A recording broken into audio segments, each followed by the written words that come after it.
السلام علیکم ورحمۃ اللہ وبرکاتہ۔ اکثر مسافر اور اجنبی لوگوں کو ہم دیکھتے ہیں کہ وہ بس وغیرہ سے اترتے ہی کسی ایک سمت کی طرف نماز شروع کر دیتے ہیں۔ اس طرح کرنا غلط ہے۔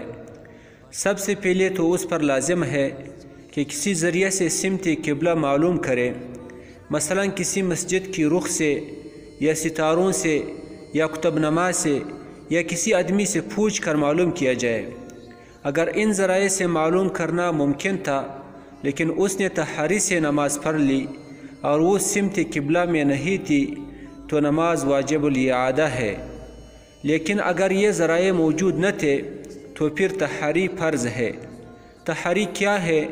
یعنی حسب طاقت و قدرت غور و فکر کرنے پر جس طرف دل شہادت دے کر کہ قبلہ اس طرف ہے تو اس کو تحری کہتے ہیں۔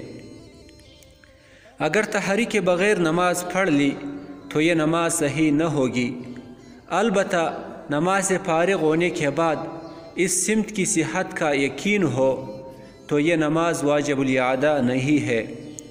اگر تحری کرنے کے بعد کسی سمت نماز پڑھ لی، نماز کے بعد معلوم ہوئی کہ یہی سمت نہ تھی تو نماز واجب الاعادہ نہیں ہے بلکہ نماز درست ہے۔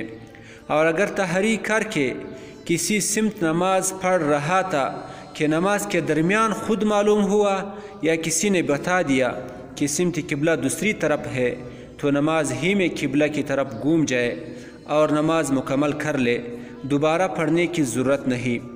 البتہ اس میں اتنا خیال رکھے کہ جب کوئی شخص صحیح سمت بتائے تو فی الفور اس کے کہنے پر عمل نہ کرے بلکہ کچھ دیر وقفہ کر کے خود سوچ کر کے رخ تبدیل کرے، کیونکہ اگر فی الفور خارج شخص کی کہنے کے مطابق عمل کرے گا تو اس خارج شخص کا لقمہ لینا لازم آئے گا جس سے نماز فاسد ہو جائے گی۔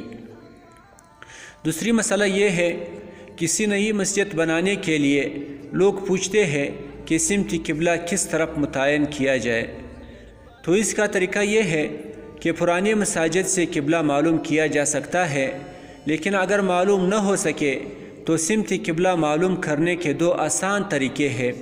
پہلا طریقہ یہ ہے کہ سب سے بڑا دن یعنی 22 جون اور سب سے چھوٹا دن یعنی 22 دسمبر 22 جون اور 22 دسمبر میں سورج ڈوبنے کی جگہ دیکھی جائے۔ دونوں دنوں میں جس نقطہ پر سورج ڈوب رہا ہے ان دونوں نقطوں کے درمیان سمت قبلہ ہے۔ دوسرا طریقہ یہ ہے کہ 29 مئی اور 14 جولائی کے تاریخوں میں اپنے شہر اور مکہ معظمہ میں جتنے گھنٹے اور منٹس کا فرق ہو، نصف النہار کے بعد اتنے گھنٹے اور منٹ پر کسی لکڑی کا سایہ دے کے یا خود سیدھے دھوپ میں کھڑے ہو جائے، اس وقت کا سایہ ٹھیک سمت قبلہ کو بتائے گا۔ السلام علیکم ورحمۃ اللہ وبرکاتہ۔